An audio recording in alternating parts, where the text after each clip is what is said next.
Hello students, कैसे हैं आप सभी। मैं विकास राठौर स्वागत करता हूं talking text books living no child behind present from Kota to India teaching life, जहां पे आप लोगों को ओलंपियाड्स के साथ साथ स्कूल एग्जामिनेशंस की प्रिपरेशन भी करवाई जा रही है और इसके लिए मेरे साथ साथ बहुत ही ऑसम टीम आप लोगों को इसमें हेल्प कर रही है। तो अभी तक हम लोगों ने किस चीज को डिस्कस कर लिया था, वो था हमारा 9th क्लास के अंदर सेल वाला चैप्टर। और 9th क्लास में जो हमारा सेल वाला चैप्टर है, हम इसको एक बार 8th क्लास में भी पढ़ के आ चुके हैं। तो अभी तक हम लोगों ने क्या किया है, सिंपल कीवर्ड्स को देखा है, सिंपल टर्मिनोलॉजीज को हम लोगों ने डिस्कस किया है। तो आज जो हम डिस्कस करने वाले हैं वो है न्यूक्लियस। लेकिन न्यूक्लियस से पहले हम लोगों को जो चीज डिस्कस करनी है वो ये कि भाई एक बार बताओ, जो सेल है, सेल के अंदर जो एक्टिव मॉलिक्यूल्स हैं वो किस तरीके से ट्रांसपोर्ट हो रहे होंगे, या फिर हम ये कहें कि उनका जो ट्रांसपोर्टेशन है वो किस तरीके से हो रहा होगा। तो उस चीज को भी अपन डिस्कस करेंगे। लेकिन उससे पहले आप लोगों को एक काम करना है, वो ये कि आपको वीडियो को लाइक करना है, शेयर करना है और चैनल को सब्सक्राइब कर देना फटाफट। और सब्सक्राइब करने के बाद में बेल आइकन प्रेस कर देना फटाफट से। इस काम को करो, फिर आगे बढ़ेंगे अपन। ओके, बेल आइकन प्रेस हो गया होगा आई होप। चले आगे बढ़ते हैं फटाफट से। और इसके अलावा अभी तक जो मैंने आप लोगों को पढ़ाया, अगर उसमें किसी तरीके की समस्या, कोई प्रॉब्लम, कोई शंका, तो आप मुझे कमेंट बॉक्स में आराम से कमेंट कर सकते हो कि सर मुझे इस वाले टॉपिक में प्रॉब्लम है। हालांकि नहीं होनी चाहिए, लेकिन फिर भी अगर कोई बात रह जाए, कोई दिक्कत वाली बात नहीं, अपन उसको यहाँ पे डिस्कस करेंगे। Okay, no problem. आगे बढ़ते हैं फटाफट से। जैसा कि आप लोगों को मैंने पहले भी बताया है, मैं आप लोगों को दोबारा फिर से बता रहा हूं कि आप लोगों को क्या करना होगा। आप लोगों को गूगल प्ले पे जाना है। गूगल प्ले पे जाने के पश्चात आप लोगों को क्या करना होगा, वहां से टेलीग्राम को डाउनलोड कर लेना है। अब टेलीग्राम को डाउनलोड करने से होगा क्या कि आप लोगों को हमारा चैनल ज्वाइन करना होगा। वो कैसे करना होगा, तो उसका माध्यम मैं आप लोगों को बताना चाहता हूं। t.me/ttb09 t.me/ttb009 ये हमारा पाथ है। आपको इस पाथ को फॉलो करना है ताकि आप हमारे टेलीग्राम को ज्वाइन कर चुके होंगे। और यहां पे आप लोगों के लिए हमारी टेक्निकल टीम ने जो आप लोगों के लिए expected question, sample papers, DPP वगैरह प्रोवाइड किए, आप इजीली उनको एक्सेस कर सकते हो और अपनी प्रैक्टिस जबरदस्त कर सकते हो। ओके, और इसके अलावा सबसे इंपॉर्टेंट काम वो ये कि आप लोगों को जबरदस्त तैयारी करनी है और भी जबरदस्त फाड़ू तैयारी करनी है। तो क्या करना होगा, आप लोगों को सिंपल सा काम ये कि आप लोगों को टॉकिंग टेक्स्ट बुक्स की वेबसाइट को विजिट करना होगा। और जैसा कि यहाँ पे जो 6 क्लास के लिए बना हुआ है, वैसे आपको अपनी रिलेवेंट क्लास के अकॉर्डिंग देखना होगा, जिसमें आप लोगों को क्या क्या मिलने वाला है, study material, live recorded classes, homework, daily quizzes और पेरियोडिक टेस्ट पेपर। इसके अलावा एक्सपेक्टेड क्वेश्चन और हमारा जो पर्सनल अटैचमेंट आपको मिलने वाला है वो तो आप लोग जानते ही हो। जैसा कि जिन स्टूडेंट्स ने हमारे साथ में सब्सक्रिप्शन लिया हुआ है, वो बहुत अच्छी तरीके से पता है कि वो हमारे साथ में कैसे जुड़े हुए हैं। उनको हम उनकी जो भी क्वेरीज होती है, चाहे वो टेलीग्राम पे हो, चाहे वो व्हाट्सएप पे हो, हम उसको कैसे भी करके सेटिस्फाई कर रहे हैं। ओके, जैसे आप बाय नाउ पे क्लिक करते हो, आप सेकंड नंबर की विंडो पे आ चुके होंगे। यहाँ पे आप लोगों को मिलने वाला है 30% डिस्काउंट। और वो सिंपल सा काम क्या करना होगा, आपको इतना सा कोड अप्लाई कर देना है, वी आर लाइव। जैसे ही आप इसको अप्लाई करोगे तो 9000 में से 30% डिस्काउंट होने के बाद में 2700 डिडक्ट हो जाएगा और पेबल अमाउंट जो है वो है 6300। जैसे आप बाय पैकेज पे क्लिक करते हो, आप अपनी सुविधा अनुसार अपना पेमेंट कर सकते हो। फिर भी अगर कोई दिक्कत लगती है कि सर मुझे यहाँ पे समस्या फेस कर रहा हूं या मैं इस समस्या से जूझ रहा हूं, तो उस समस्या से निपटने के लिए हमने आप लोगों के लिए यहाँ पे शानदार नंबर दिए हुए 9549041111। आप यहाँ पे कॉल करके अपनी समस्या का समाधान प्राप्त कर सकते हो। ओके, चलें आगे। चलिए आगे बढ़ते हैं फटाफट से। जो आज हम देखने वाले हैं वो है हमारा सेल बायोलॉजी का लेक्चर नंबर 3। और उसमें हम लोगों ने बहुत इंपॉर्टेंट टॉपिक को लिया है, वो है हमारा न्यूक्लियस। ओके, लेकिन न्यूक्लियस से पहले हम थोड़ा सा रिवीजन करेंगे। जैसा कि कुछ बच्चे हमारे साथ में अगर आज नए जुड़े हैं तो उन लोगों के लिए थोड़ा सा रिवीजन देखेंगे। ओके, लेकिन उससे पहले आप लोगों को पता है कि हम लोगों का ये तो संकल्प होना ही चाहिए। फटाफट इस संकल्प को कीजिएगा। I promise to listen to the complete lecture and make proper notes of it so that I can become a smart student. I promise to listen to the complete lecture and make proper notes of it so that I can become a smart student. I hope हो गया होगा। आगे बढ़ते हैं। Cell और cell nucleus को आज हम डिस्कस करने वाले हैं। फटाफट से आगे बढ़ते हैं। जैसा कि मैंने आप लोगों को पहले भी बताया और फटाफट एक बार अपन जल्दी इसका रिवीजन कर लेते हैं, है ना। सेल की डिस्कवरी के बारे में अगर मैं आप लोगों से चर्चा करूं या हम आपसे कोई चर्चा करना चाहिए या आप मुझसे किसी भी संदर्भ में बात करना चाहे सेल के लिए, तो आप लोगों को पता होगा कि सेल की जो डिस्कवरी हुई थी उसके पीछे एक बहुत ही जबरदस्त कहानी छुपी हुई है। वो ये कि रॉबर्ट हुक जो थे वो मेरे घर के सामने रहा करते थे और उन्होंने क्या किया, एक दिन एक लकड़ी का टुकड़ा लिया। लकड़ी के टुकड़े को लेने के बाद में वो काटते चले गए और काटने के बाद में जब थिन स्लाइस बच गई, बिल्कुल बारीक स्लाइस उसकी देखी, तब उन्होंने क्या किया कि माइक्रोस्कोप के नीचे लगा करके उसको जब देखा तो उनको लगा कि यार ये तो छोटे छोटे कंपार्टमेंट से मिलकर के बना हुआ है। और उन छोटे छोटे कंपार्टमेंट को जो रॉबर्ट हुक थे उन्होंने नाम दिया सेला। और सेला जो वर्ड है वो एक लैटिन वर्ड है जिसका मीनिंग होता है एक छोटा सा कमरा। और उस छोटे से कमरे से मिलकर के एक पूरी की पूरी बिल्डिंग तैयार होती है। वैसे ही हमारे अंदर भी ऐसा ही सिस्टम बना हुआ है। लिविंग ऑर्गेनिजम्स के अंदर भी जो स्मॉलेस्ट यूनिट होती है वो होती है cell. Cell is the basic unit of living organism. Cell is the structural, functional and biological unit of living organism. तो हम ये कह सकते हैं कि सबसे छोटी यूनिट जो है, जो सबसे छोटी इकाई है, वो क्या है, सेल है। और सेल की डिस्कवरी किसने की थी, रॉबर्ट हुक ने की थी। ओके, और इसके जो ऑब्जर्वेशंस थे वो किसने कहां पे लिखे थे, जो रॉबर्ट हुक साहब थे उन्होंने अपनी बुक में लिखे थे जिसका नाम था माइक्रोग्राफिया। उसके बाद में सेल की अपन बात करते हैं, दो साइंटिस्ट हुआ करते थे जिनका नाम था एमजे स्लाइडेन एंड टी स्वान। दोनों के दोनों जर्मनी के थे, दोनों के दोनों जर्मनी के थे और बहुत ही शातिर, बहुत ही चालाक थे। उन्होंने क्या कहा, इन्होंने सिंपल से एक चीज कही, वो ये क्या रॉबर्ट हुक ने जो है सेल की डिस्कवरी कर दी, लेकिन सेल थ्योरी किसी ने नहीं दी। सेल थ्योरी किसी ने भी नहीं दी है। क्या करें, सेल थ्योरी दे देते हैं अपन।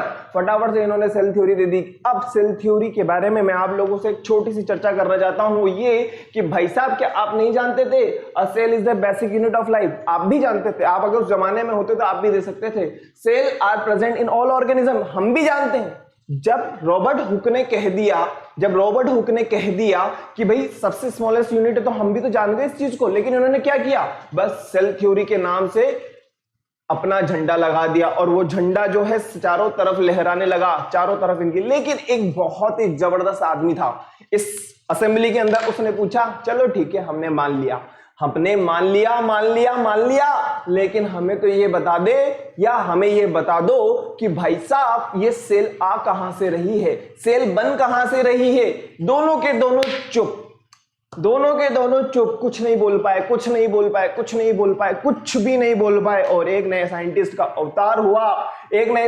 अवतार हुआ था जिसका नाम था रुडोल्फ विर्चो। जो मार्केट में उतरे एक नए झंडे के साथ में, उसका नाम था ओमनिस सेल्यूला ई सेल्यूला। और ओमनिस सेल्यूला ई सेल्यूला जैसे ही मार्केट के अंदर आया, इनका नाम मजे से ऊपर उछलने लगा।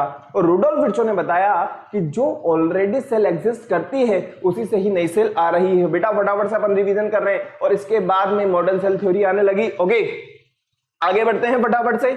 देखिए टाइप्स ऑफ सेल हम लोगों ने देख लिया है, प्रोकैरियोटिक क्या होता है, यूकैरियोटिक क्या होता है। यूकैरियोटिक और प्रोकैरियोटिक में डिफरेंस हम लोग ऑलरेडी देख चुके हैं। यूनिसेल्युलर ऑर्गेनिजम्स क्या होते हैं, मल्टीसेल्युलर ऑर्गेनिजम्स क्या होते हैं। यूनिसेल्युलर के अंदर एक ही सेल होगी और मल्टीसेल्युलर के अंदर, जैसे कि हमारे अंदर क्या होगा, बहुत सारी सेल्स होती हैं। कॉम्प्लेक्स डिजाइन होता है हमारा। ओके, और इस तरीके से हमारा ऑर्गेनाइजेशन होता है। फटाफट से एक बार देख लो फिर आगे बढ़ेंगे अपन। रिवीजन चल रहा है भाई, रिवीजन।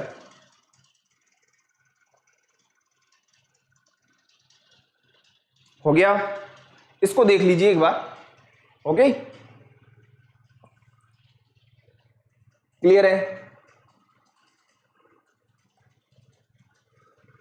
चलें आगे, फटाफट से देख लीजिए एक बार फिर आगे बढ़ेंगे। ये पूरा का पूरा जो सेल के बारे में बताया गया था, ये पूरा का पूरा मतलब हम ये कह सकते हैं कि ये एक कंक्लूजन निकल करके आया कि हाँ इस तरीके से पूरा का पूरा ऑर्गेनाइजेशन ऑफ लाइफ होता होगा। किसमें? लिविंग ऑर्गेनिजम्स में। ओके, सेल के बाद में टिश्यू से मिलकर के क्या होगा? ऑर्गन बना हुआ होगा, ऑर्गन सिस्टम बना हुआ होगा, ऑर्गेनिजम्स बने होंगे। ऑर्गेनिजम्स जो हुए वो आप लोगों को नजर आ रहे हैं, है ना? चले आगे, फटाफट से आगे बढ़ते हैं। फिर इसके बाद में अच्छा एक चर्चा तो हम करना भूल ही गए, वो ये कि लिविंग डेड सेल की जो डिस्कवरी की थी वो तो रॉबर्ट हुक ने की थी।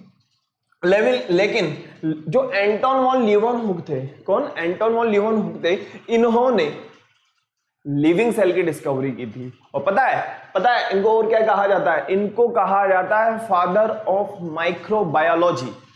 किनको? एंटोन वॉन लीeuwenhoek को क्या कहा जाता है? Father of microbiology. फटाफट से देख लीजिए, क्योंकि इन्होंने क्या किया था, इन्होंने एक पॉन्ड वाटर के अंदर जो है लिविंग सेल की डिस्कवरी की थी। ओके, एंटोन वॉन लीeuwenhoek, हमेशा ध्यान रखिएगा बेटा, हमेशा ध्यान रखिएगा। डेड सेल की डिस्कवरी तो रॉबर्ट हुक ने की थी और लिविंग सेल की डिस्कवरी एंटोन वॉन लीeuwenhoek ने की थी। ठीक है, आगे बढ़ते हैं फटाफट से। जैसा कि आप लोगों को पता है कि हम लोगों ने सेल साइज और सेल शेप के बारे में भी डिस्कस कर लिया है। फटाफट से एक बार देख लेते हैं सेल साइज के बारे में। स्मॉलेस्ट के बारे में देखें तो पीपीएलओ है। लार्जेस्ट सेल के बारे में देखते हैं तो कौन सी होगी? ऑस्ट्रिच होगी, जो हमारा एक स्केल होता है उसके इक्वल होती है। लॉन्गेस्ट सेल की अगर अपन बात करते हैं तो नर्व सेल है। लार्जेस्ट प्लांट सेल की अगर अपन बात करते हैं तो एसिटाबुलेरिया, एक्टाबुलेरिया, जो भी आप अपना प्रोनाउंसिएशन करना चाहें कर सकती है। देखिए, फिर उसके बाद में अपन बात करते हैं लॉन्गेस्ट प्लांट एनिमल सेल, वो हेम फाइबर्स होते हैं। लार्जेस्ट ह्यूमन सेल की अगर मैं बात करूं तो एग सेल है। और स्मॉलेस्ट ह्यूमन सेल की अगर मैं बात करता हूं तो क्या होगा? स्पर्म सेल, और मेल्स के अंदर प्रेजेंट होता है। चले आगे फटाफट से अगर आगे बढ़ते हैं तो सेल साइज के बाद में हमारे पास में आता है सेल शेप। डिफरेंट शेप की क्या होती है? सेल प्रेजेंट होती है, जैसा कि आप लोगों को यहाँ पे नजर भी आ रहा होगा और आप लोगों ने ये पढ़ा भी होगा, न्यूरॉन्स। ओके, ये क्या है? ओवम। ये क्या है? स्पर्म। फटाफट से देखिए, फिर आगे बढ़ते हैं अपन। रिवीजन चल रहा है बेटा, ज्यादा टाइम इसमें नहीं लगाएंगे अपन। चले आगे, चलिए आगे बढ़ते हैं फटाफट से। देखते हैं सेल स्ट्रक्चर हम देख चुके थे, और प्लांट्स के अंदर जो होता है सेल वॉल प्रेजेंट होती है। एनिमल की अगर मैं बात करूं तो वहां पे क्या प्रेजेंट होता है? सेल मेम्ब्रेन प्रेजेंट होती है। सेल मेम्ब्रेन में हम लोगों ने ये भी देखा था कि सिंगर और निकोलसन जो थे दो साइंटिस्ट, उन्होंने फ्लूइड मोजाइक मॉडल दिया था। और जो है सेल मेम्ब्रेन जो होती है वो प्लांट सेल और एनिमल सेल दोनों के अंदर प्रेजेंट होती है। परमेबिलिटी और सिंपल अगर हम बात करें, जैसे फुली परमेबिलिटी क्या होती है, इम्परमेबिलिटी क्या होती है, या सिलेक्टिवली परमेबिलिटी क्या होती है, तो हम लोग जानते हैं। परमेबिलिटी सिंपल सा मतलब ये है कि कोई भी आओ कोई भी जाओ, कोई फर्क नहीं पड़ता। और सिलेक्टिवली परमेबिलिटी का मतलब सिंपल सी बात है, कुछ सिलेक्टेड मॉलिक्यूल्स को ही परमिशन होगी कि आप जा सकते हो या नहीं जा सकते। ओके, आज जो हम देखने वाले हैं वो है हमारा लेक्चर नंबर 3, और लेक्चर नंबर 3 में हम लोगों को जो चीजें कवर करनी है वो है passive transport, active transport, bulk transport, और सबसे इंपॉर्टेंट हमारा टॉपिक वो है न्यूक्लियस। तो फटाफट से हम हमारे टॉपिक पे आ जाते हैं, फटाफट से देखते हैं। जैसा कि आप लोगों को यहां पे नजर आ रहा होगा, एनिमल सेल है और प्लांट सेल है ना? एक बार देखिएगा, एनिमल सेल है और प्लांट सेल है। अब एक बार बताओ यार, कुछ तो ऐसा होता होगा ना कि भाई जो मॉलिक्यूल्स हैं उन मॉलिक्यूल्स का सेल से सेल के अंदर जाना, या फिर हम ये कहें कि एक सेल से दूसरी सेल के अंदर अगर कोई मॉलिक्यूल्स जा रहे हैं, जैसे हमने परमेबिलिटी तो पढ़ लिया, चलो ठीक है कि सिलेक्टिव मॉलिक्यूल्स को ही जाने देगी, लेकिन किस प्रोसेस के थ्रू आएगा, कुछ तो ऐसा होगा ना। तो वही हमें देखना है, transport of substances through plasma membrane. अब ये प्लाज्मा मेम्ब्रेन के थ्रू जो सब्सटेंसेस हैं उनका ट्रांसपोर्ट किस तरीके से होगा। The passage of substances across the cell membrane takes place by 3 modes listed as follow. जैसा कि आप लोगों को यहां पे नजर आ रहा होगा, पैसिव ट्रांसपोर्ट, एक्टिव ट्रांसपोर्ट और bulk transport. Okay, passive transport की अगर अपन बात करते हैं, passive transport is a mode of transport. Passive transport is a mode of transport which takes place without the expenditure of energy. यहां पे मतलब एनर्जी की कोई जरूरत नहीं है। ओके, इट टेक्स प्लेस इधर बाय डिफ्यूजन और ऑस्मोसिस।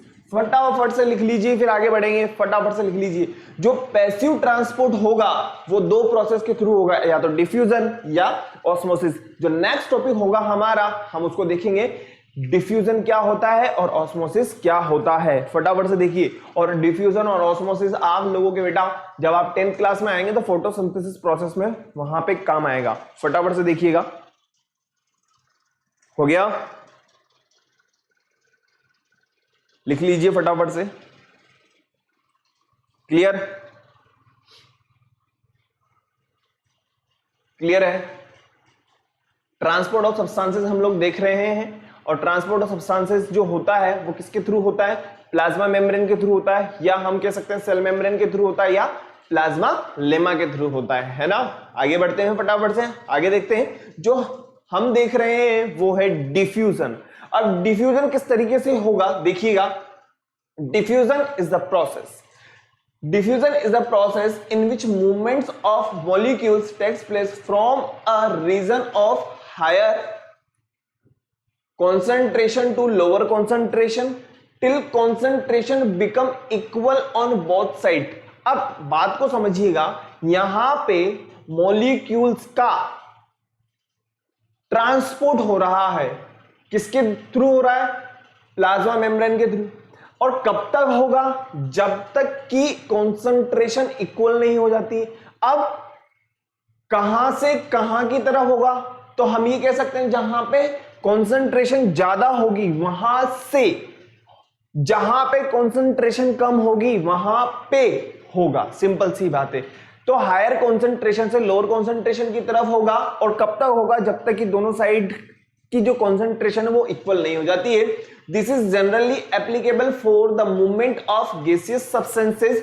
गैसियस सब्सटेंसेस जितने भी हैं उनका जो मूवमेंट हो रहा है, या हम ये कहें कि उनका जो ट्रांसपोर्टेशन हो रहा है वो किस प्रोसेस के थ्रू होगा? वो होगा डिफ्यूजन के थ्रू। किसके थ्रू होगा? डिफ्यूजन के थ्रू होगा। The taking in of carbon dioxide from the air and release of oxygen into the air by the plants during process of photosynthesis। Photosynthesis process के बारे में आप लोग 7th क्लास में पढ़ के आए होंगे।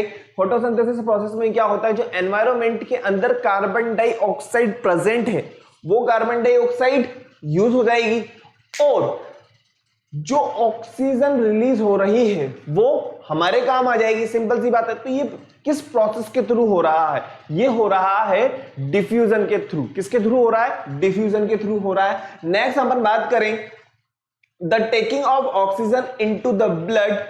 अब हम जो रेस्पिरेशन कर रहे हैं ना, तो हम लोग रेस्पिरेशन जब कर रहे हैं तो एक बार बताओ मुझे, हम लोगों ने जो रेस्पिरेशन किया है उसमें हमने क्या लिया है? एयर लिया है। एयर के मॉलिक्यूल मतलब गैसेस के मॉलिक्यूल्स हैं, उसके अंदर मिक्सचर्स ऑफ गैसेस हैं, है ना। अब उसमें जो हमारे काम की गैस है, या हम ये कहें कि जो हमारे काम आने वाली है वो है ऑक्सीजन। अब उस ऑक्सीजन का यूज किस तरीके से होगा? तो उस ऑक्सीजन का यूज होगा एल्वोलाई में। वहां पे क्या होता है? ब्लड कैपिलरीज होती है, और ब्लड में क्या होता है? हमारे हीमोग्लोबिन होता है। और किस प्रोसेस के थ्रू होगा? डिफ्यूजन के थ्रू होगा। ऐसा थोड़ी ना है कि हमारे ब्लड के अंदर या हमारे लंग्स के अंदर कोई आदमी बैठा हुआ है, वो ऑक्सीजन को ट्रैप कर लेगा और सबको जाने देगा। नहीं, डिफ्यूजन प्रोसेस की। और हम जानते हैं कि डिफ्यूजन के अंदर क्या हो रहा है? गैसेस मॉलिक्यूल्स का ट्रांसपोर्टेशन हो रहा है। कहां से कहां की ओर? हायर मॉलिक्यूल से लोअर हायर कॉन्सेंट्रेशन से लोअर कॉन्सेंट्रेशन की ओर। फटाफट से देख लीजिए, फटाफट फटाफट फटाफट, फिर आगे बढ़ेंगे अपन। लिख लीजिए इसको।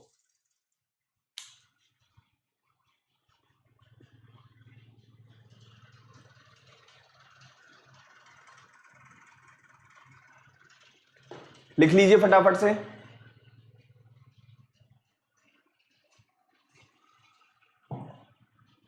हो गया?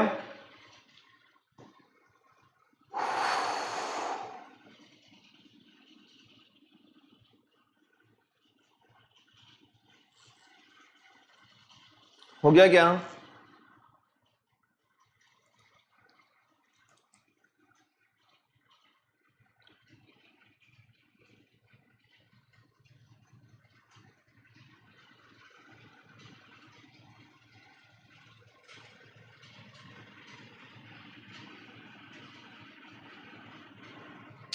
चले आगे बढ़े। तो हम लोग जो देख रहे हैं वो है पैसिव ट्रांसपोर्ट। मतलब हमारा जो टॉपिक है वो है कि भाई किस तरीके से सब्सटेंसेस का ट्रांसपोर्टेशन हो रहा है प्लाज्मा मेम्ब्रेन के थ्रू। ओके, और उसमें हमारा जो फर्स्ट टॉपिक है वो है पैसिव ट्रांसपोर्ट, और पैसिव ट्रांसपोर्ट में हम लोगों ने डिफ्यूजन को देख लिया है। डिफ्यूजन के बाद में हम देखते हैं ऑस्मोसिस भी नजर आ रहा है, लेकिन ऑस्मोसिस से पहले हम कुछ सिग्निफिकेंस देखना चाहते हैं। किसके बारे में? डिफ्यूजन के बारे में। It help in uniform distribution of substances in cytoplasm. एक मिनट, इन साइटोप्लाज्म। देखिए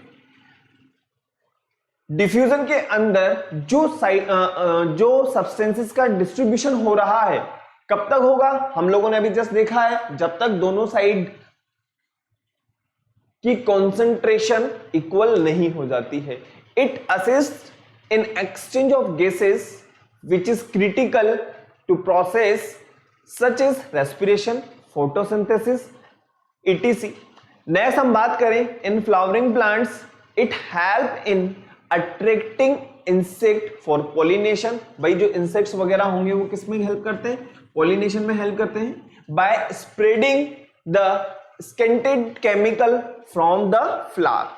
with the help of diffusion nutrients chemical get absorbed into the cell in the intestine of the digestive system. और digestive system के अंदर भी जो हम nutrients chemicals को absorb कर रहे हैं, जो हमारे इंटेस्टाइन का काम होता है एब्जॉर्प्शन का, वो भी किसके थ्रू होता है? डिफ्यूजन के थ्रू होता है। ठीक है, एक बार इसके सिग्निफिकेंस को देख लीजिए बेटा, लिख लीजिए, फिर उसके बाद में अपन ऑस्मोसिस पे चलेंगे। ओके, और ऑस्मोसिस को आप लोगों ने 7th क्लास में देखा होगा, जब आप लोगों ने पढ़ा होगा कि जो वाटर का एब्जॉर्प्शन हो रहा है रूट के थ्रू, तो रूट किस तरीके से, किस प्रोसेस के थ्रू इसका एब्जॉर्प्शन कर रही होती है? ऑस्मोसिस के थ्रू कर रही होती है। पहले इसके सिग्निफिकेंस को लिख लीजिए, फिर आगे बढ़ेंगे। ओके, हो गया?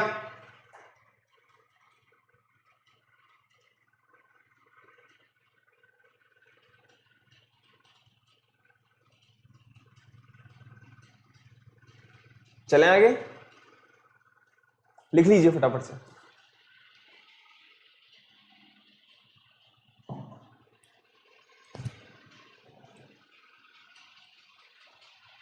डिफ्यूजन हो चुका है हमारा, है ना। डिफ्यूजन के बाद में हम लोगों को जो देखना है वो है ऑस्मोसिस।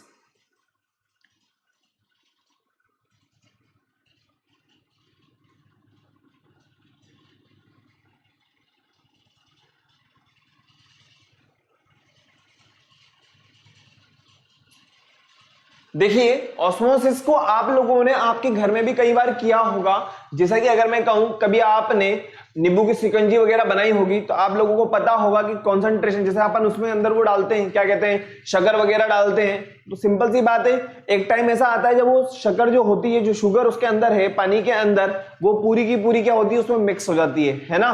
तो वही चीज यहाँ पे देखेंगे अपन लोग, द मूवमेंट ऑफ सॉल्वेंट, मतलब वाटर का, the movement of solvent molecules from a solution of higher their concentration to a solution of lower concentration through a semi permeable membrane is known as osmosis। तो osmosis में क्या होगा, water molecule का जहां पे higher concentration है वहां से लोअर कॉन्सेंट्रेशन की ओर जाना। और किस प्रोसेस के थ्रू होगा ये होगा ऑस्मोसिस के थ्रू।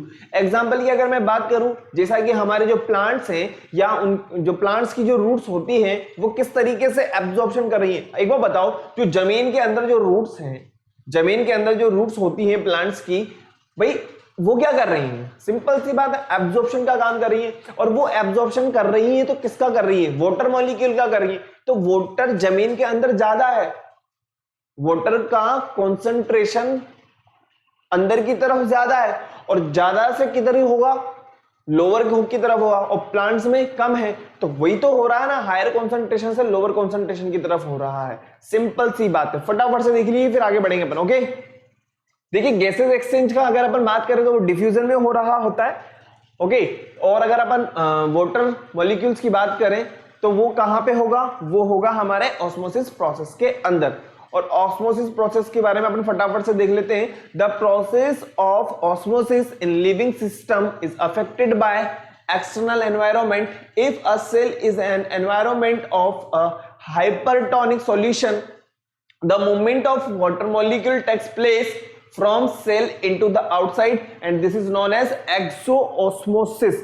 और exoosmosis होगा तो जो प्लांट्स के स्टोमेटा होते हैं वो क्या होते हैं, वो ओपन हो जाते हैं, है ना, या उसको प्लाज्मोलाइसिस भी कहा जाता है.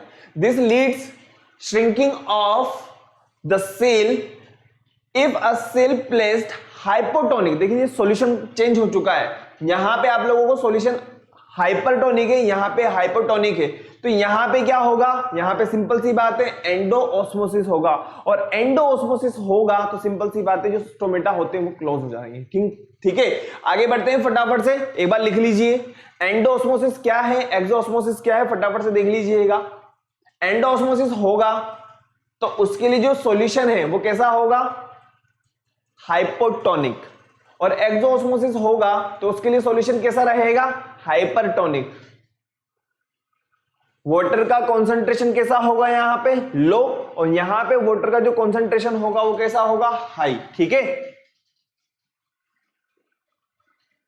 सेल का श्रिंक होना और सेल की साइज का बड़ा होना, ये किसकी वजह से होता है, ये होता है हमारे ऑस्मोसिस प्रोसेस की वजह से. क्लियर है, एक बार फिर से देखते हैं. The movement of solvent molecules from a solution of higher their concentration to a solution of lower concentration through a semi-permeable membrane is known as osmosis. The process of osmosis in living system is affected by external environment. If a cell in an environment of a hypertonic solution, hypertonic मतलब ये हो गया कि water का जो concentration है वो कैसा है, लो है. The movement of water molecules takes place from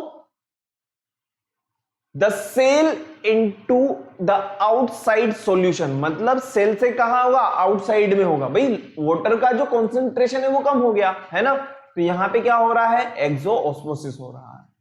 और अगर अंदर की साइड में हो रहा है उसे कहा जाएगा एंडोऑस्मोसिस. क्लियर, आगे बढ़े, लिख लीजिए बेटा फटाफट से. चलें आगे बढ़ते हैं, फटाफट से आगे देखते हैं. सिग्निफिकेंस ऑफ ऑस्मोसिस के बारे में हम फटाफट से एक बार देख लेते हैं. It help in absorption of water by the roots from the soil, जैसा कि हम लोगों ने पहले भी एग्जांपल इसको देखा है ना. It help in closing and opening stomata, मैंने आप लोगों को बताया एंडोऑस्मोसिस और एक्सोऑस्मोसिस बहुत इंपॉर्टेंट रोल प्ले करता है यहाँ पे, है ना.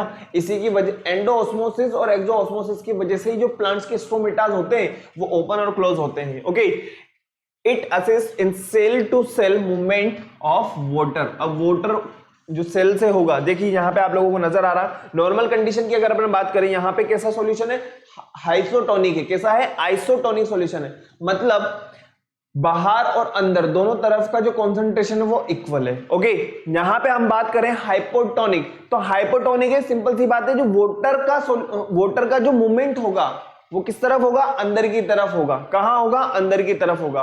और यहां पे अगर हम देखें हाइपरटोनिक है, और हाइपरटोनिक में क्या होगा, वाटर का मूवमेंट बाहर की तरफ होगा, तो सेल श्रिंक हो जाएगी. और यहां पे क्या होगा, सेल की साइज बड़ी हो जाएगी. फटाफट से देख लीजिए, इसके सिग्निफिकेंस को लिख लीजिए, फिर आगे बढ़ेंगे अपन. ओके,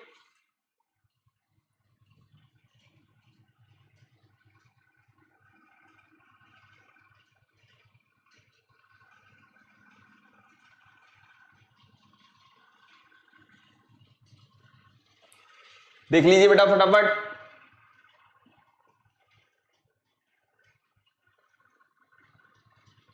हाइपोटोनिक, हाइपोटोनिक का मतलब सिंपल सी बात है, वाटर का जो कॉन्सेंट्रेशन है, वाटर की जो कॉन्सेंट्रेशन है वो हाई है. ओके, और अगर अपन बात करें हाइपरटोनिक तो वाटर की कॉन्सेंट्रेशन लो है, तो बाहर की तरफ निकलेगा. सिंपल सी बात है. चले आगे बढ़ते हैं फटाफट से. नेक्स्ट हमारा जो टॉपिक है वो है बल्क ट्रांसपोर्ट. अभी तक हम लोगों ने पैसिव ट्रांसपोर्ट देख लिया था. ओके, अब हम बात कर रहे हैं बल्क ट्रांसपोर्ट के बारे में। It takes place by using energy produced by cell. There are two such process, namely exocytosis and endocytosis. एक बार फटाफट से बल्क ट्रांसपोर्ट को लिख लीजिए, फिर अपन बात करेंगे एक्सोसाइटोसिस क्या होगा और एंडोसाइटोसिस क्या होगा।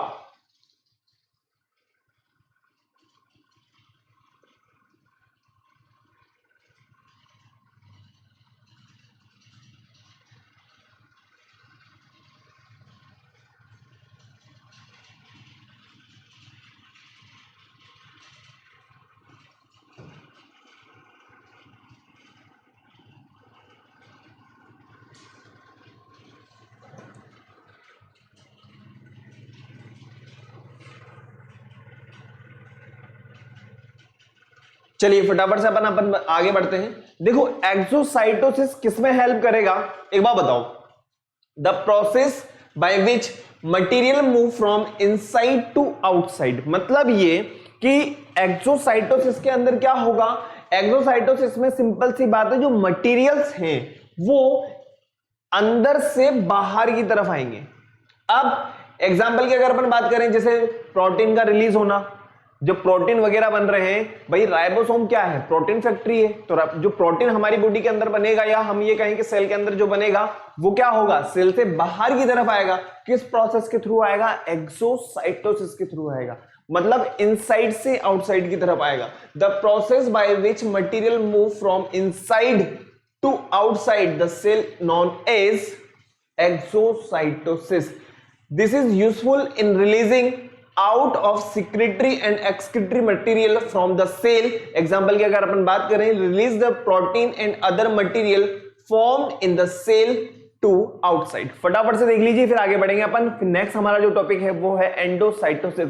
अब एंडोसाइटोसिस सिंपल सी बात, इसका जस्ट उल्टा। ओके, हम ये कह सकते हैं कि आउटसाइड से इनसाइड, सिंपल सी बात, या एंगल्फिंग होना। Okay, the process by which material move into the cell by engulfing of the food and other substances from external environment is known as endocytosis. Example की अगर अपन बात करें, engulfing of foreign substances, dead cell and pathogens। और endocytosis भी दो type से होता है, एक होता है फेगोसाइटोसिस, दूसरा होता है पिनोसाइटोसिस। आप लोगों से एक छोटी सी दरख्वास्त, वो ये कि आप लोगों ने इससे पहले कभी फेगोसाइटोसिस को सुना है क्या? अगर सुना है तो मैं आप लोगों का इंतजार कर रहा हूं कमेंट बॉक्स में, फटाफट से मुझे बताइए। 10 सेकेंड। फेगोसाइटोसिस, बस ये बता दीजिए कि फेगोसाइटोसिस कहां और किस ऑर्गेनिज्म में पाया जाएगा, किस ऑर्गेनिज्म में मिलेगा, इतना बता दीजिए, बस इतना सा। फेगोसाइटोसिस प्रोसेस कहां होगी, किस एनिमल में होगी, किस ऑर्गेनिज्म में होगी, बताइए फटाफट, बताइए फटाफट से। फेगोसाइटोसिस, फेगोसाइटोसिस, अरे भाई हम लोगों ने अमीबा पढ़ा है ना, तो अमीबा क्या होता है, अमीबा जो होता है वो फेगोसाइटोसिस प्रोसेस के थ्रू ही तो अपना फूड डाइजेस्ट करता है, सिंपल सी बात है। ओके, आगे बढ़ते हैं फटाफट से। तो आप लोगों को यहां पे फेगोसाइटोसिस नजर आ रहा होगा। फेगोसाइटोसिस का सिंपल सा मतलब होता है सेल को खाना, सेल ईटिंग होना। Okay, in this process large particles such as cell and macromolecule are taken in by a cell. Example की अगर अपन बात करें, जैसा कि आप लोगों को पता होगा जो एनगल्फिंग होता है ना, और देखिए ये जो अमीबा होता है, अमीबा में क्या होता है, सूडोपोडिया फॉर्म होता है, और बाहर से ये सेल के थ्रू ही तो अंदर आ रहा है ना। और पिनोसाइटोसिस की अगर अपन बात करें तो पिनोसाइटोसिस में भी क्या होगा, सेल ईटिंग करेगी। ओके, और फ्लूइड मैटर टेक्स प्लेस, जो सेल मेम्ब्रेन होगी वो सेल मेम्ब्रेन से क्या होगा, भाई ये सेल मेम्ब्रेन, ये क्या है, सेल मेम्ब्रेन है बेटा। ओके, ये हम ये कह सकते हैं कि जो आउटर बाउंड्री है किसकी, अमीबा की, उस अमीबा ने क्या किया, फेगोसाइटोसिस सूडोपोडिया फॉर्म किया, और सूडोपोडिया फॉर्म कर रहा है तो क्या हो रहा है, फेगोसाइटोसिस फॉर्म हो रहा है। सिंपल सी बात है, ये क्या कर रहा है, इस फूड मटेरियल को या सॉलिड पार्टिकल को क्या कर रहा है, एनगल्फ कर रहा है ना। और पिनोसाइटोसिस की अगर अपन बात करें तो यहाँ पे क्या होगा, जो आप लोगों को फ्लूइड नजर आ रहे हैं वो इस सेल मेम्ब्रेन के थ्रू अंदर की तरफ आ जाएंगे, यही डिफरेंस है। ओके, यहाँ तो सॉलिड मैटर होगा और यहाँ पे फ्लूइड होगा। ओके, देख लीजिए फटाफट से। Phagosome is a membrane-bound vesicle formed in a cell by inward folding of the cell membrane to hold and engulf foreign particle by phagocytosis। देखो बेटा, अब अमीबा ने क्या करा, सूडोपोडिया फॉर्म किया। सूडोपोडिया फॉर्म करने के बाद में ये जो सॉलिड पार्टिकल आपको नजर आ रहा है, ये सॉलिड पार्टिकल कहां आ जाएगा, अमीबा के अंदर आ जाएगा। अब अमीबा के अंदर जब ये आ जाएगा, सुनना मेरी बात, समझना, जब ये अमीबा के अंदर आ चुका है तो इसके चारों तरफ क्या होगा, इसके चारों तरफ क्या होगा, एक वैक्यूल बन जाएगा जिसे कहा जाता है फेगोसोम्स। क्या कहा जाता है, फेगोसोम्स कहा जाता है। क्लियर है, क्या कहा जाएगा इसको, फेगोसोम्स कहा जाएगा। वही चीज यहां पे लिखी हुई है, देखिए फेगोसोम्स के बारे में, ज्यादा टेंशन नहीं लेनी, ओके। और वहां पे अगर अपन बात करें फ्लूइड की, तो वहां क्या बनेंगे, वेसिकल्स।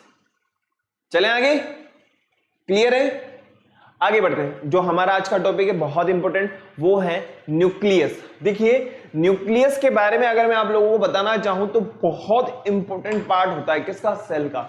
न्यूक्लियस को और क्या कहा जाता है, हेडक्वार्टर ऑफ द सेल कहा जाता है। Brain of the cell is known as nucleus, और न्यूक्लियस ही होता है जो हेरिडिटरी में हेल्प करता है। मतलब हम ये कह सकते हैं कि एक जनरेशन से दूसरी जनरेशन के अंदर जो मटेरियल ट्रांसपोर्ट हो रहा है, कहने का मतलब ये कि हमारी जो कुछ आदतें हैं, या हम ये कहें कि हमारी जो शक्ल है, या हम ये कहें कि हमारे बालों का या हमारे फेस का कुछ ना कुछ अपने पेरेंट्स से मिलना, तो उसके पीछे कौन रेस्पॉन्सिबल है, हमारा न्यूक्लियस। और न्यूक्लियस के अंदर जो मटेरियल प्रेजेंट होते हैं वो रेस्पॉन्सिबल होता है। तो अब हम बात करते हैं न्यूक्लियस के बारे में। हम आ चुके हैं सेल से अब न्यूक्लियस में, मतलब हम ये देखना चाहते हैं कि सेल के अंदर कौन कौन से ऑर्गेनल होते हैं। तो अभी तक हम लोगों ने सेल के बारे में पढ़ा, सेल किस तरीके से ट्रांसपोर्ट करी इनके बारे में पढ़ा, सेल कहां से ट्रांसपोर्ट कर रही है, सेल मेम्ब्रेन है कि सेल वॉल है वो भी हमने देखा,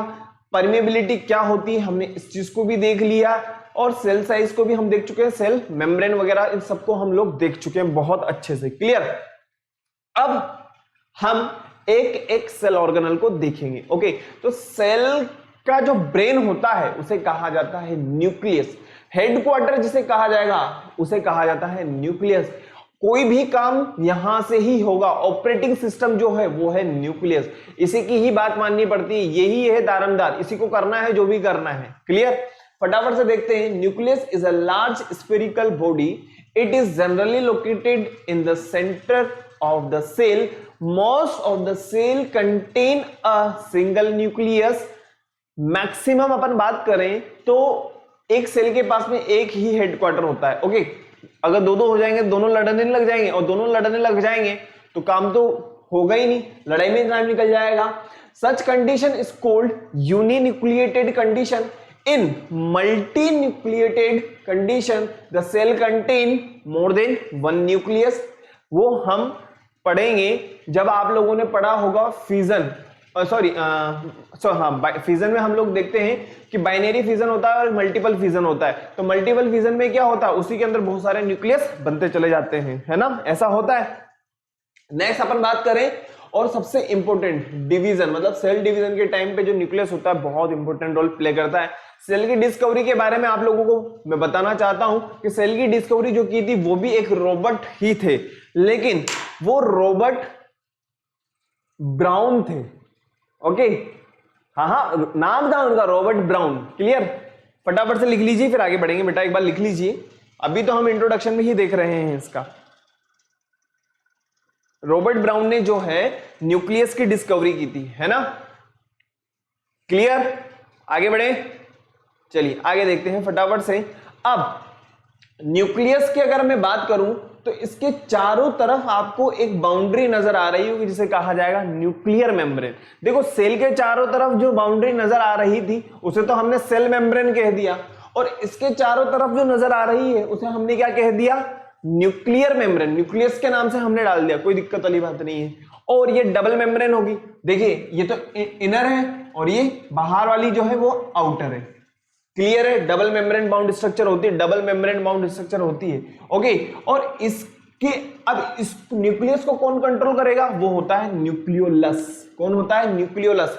जो न्यूक्लियस को देखो सेल को कंट्रोल कर रहा है न्यूक्लियस, और न्यूक्लियस को कंट्रोल कर रहा है nucleolus. Clear?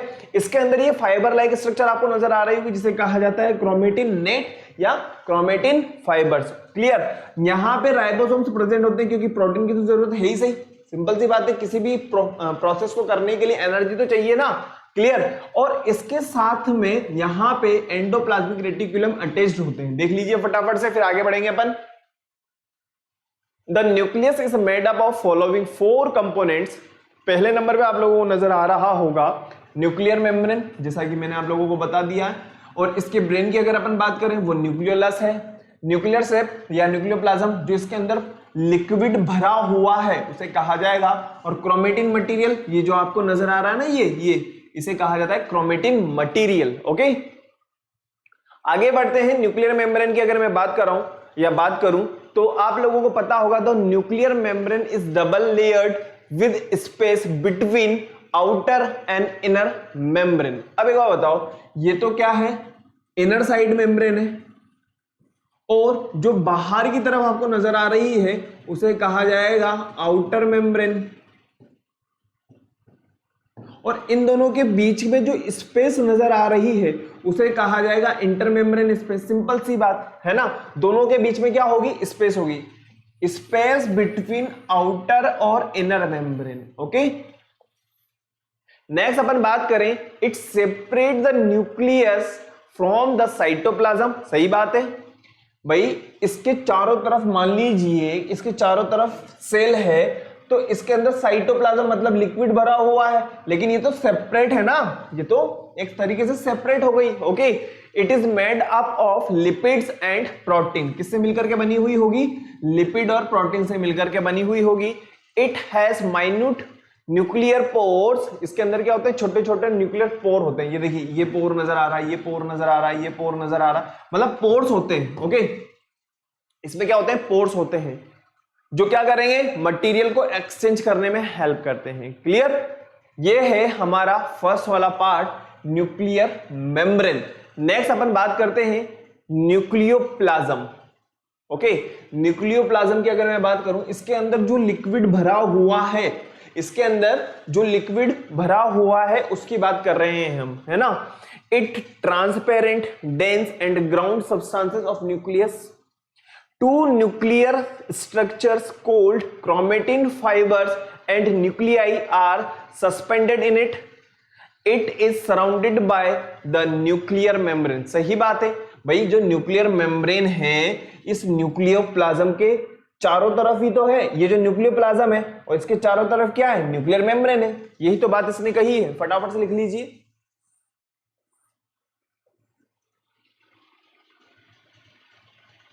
Clear? I hope clear हो गया होगा, है ना। चलो आगे बढ़ते हैं फटाफट से। नेक्स्ट हमारा जो टॉपिक है वो है न्यूक्लियोलस। अब एक बात बताओ, it is a spherical body found inside the nucleoplasm. देखो ये क्या है, न्यूक्लियस है। क्या है बेटा, न्यूक्लियस है। अब इस न्यूक्लियस के अंदर क्या भरा हुआ है, फ्लूइड भरा हुआ है, जिसको हमने क्या कहा है, न्यूक्लियोप्लाज्म। और इस न्यूक्लियोप्लाज्म के अंदर क्या है, न्यूक्लियोलस। वही तो इन्होंने कहा है, वही तो इन्होंने कहा है। It is a spherical body found inside the nucleoplasm, है ना। इट मे बी वन और मोर number. It is not surrounded by membrane. Okay, it is rich in protein and RNA, जिसे कहा जाता है ribonucleic acid. It is a site for the formation of ribosomes. और ribosomes को क्या कहा जाता है, प्रोटीन फैक्ट्री कहा जाता है। क्लियर? क्या कहा जाता है, प्रोटीन फैक्ट्री कहा जाता है। और इसी वजह से राइबोसोम को प्रोटीन फैक्ट्री कहा जाता है, तो इसको क्या कहा जाता है, राइबोसोम फैक्ट्रीज कहा जाता है। क्लियर? तो अभी तक हमारे 3 टॉपिक क्लियर हो चुके हैं। मैं वहां पे एक बार वापस क्लिक कर देता हूं, ओके। हमारा न्यूक्लियर मेम्ब्रेन हो गया, न्यूक्लियोप्लाज्म हो गया, न्यूक्लियोलस हो गया। अब हमारा बचा हुआ है क्रोमेटिन मटेरियल। क्रोमेटिन मटेरियल पे अपन आते हैं, फटाफट से देख लीजिए एक बार।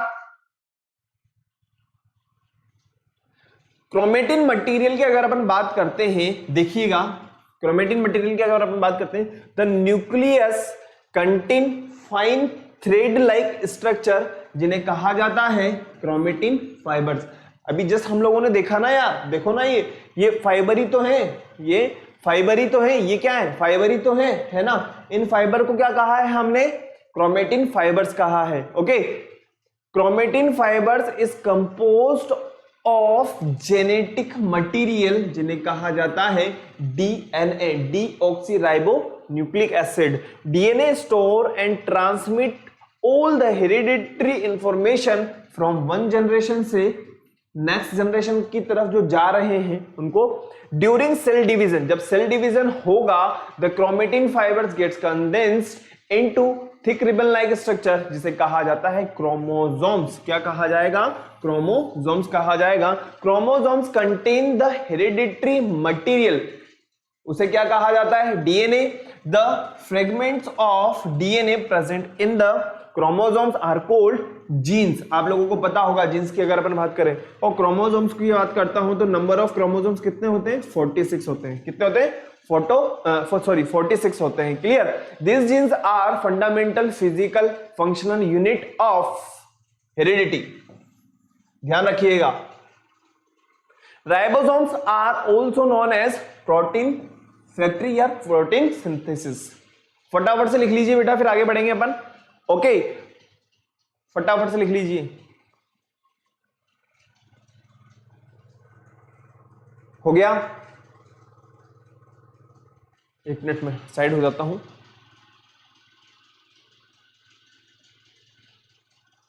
हो गया ना। तो आज जो हमने देखा है वो है न्यूक्लियस। इस न्यूक्लियस के फंक्शंस को अपन नेक्स्ट क्लास के अंदर देखेंगे। तो आज हम लोगों ने सेल के बारे में पढ़ा। सेल के बाद में हम लोगों ने सेल मेम्ब्रेन से किस तरीके से ट्रांसपोर्टेशन हो रहा है, ऑस्मोसिस देखा, डिफ्यूजन देखा। इसके अलावा एक्सोसाइटोसिस क्या होता है, पिनोसाइटोसिस क्या होता है, एंडोऑस्मोसिस क्या होता है और एक्सोऑस्मोसिस क्या होता है, इन सभी को अपन लोगों ने आज डिस्कस किया। इसके अलावा सबसे इंपॉर्टेंट बात वो ये कि आज हमने न्यूक्लियस को डिस्कस कर लिया है और अब हमें नेक्स्ट क्लास में न्यूक्लियस के फंक्शंस को डिस्कस करना है। ओके, तो आप लोगों को क्या करना होगा, वीडियो को लाइक करना है, शेयर करना है और चैनल को सब्सक्राइब करना है और सब्सक्राइब करने के बाद में बेल आइकन प्रेस कर देना है। ओके, और सबसे इंपॉर्टेंट बात, एक बार आपको इसका रिवीजन करना है। Okay, thank you.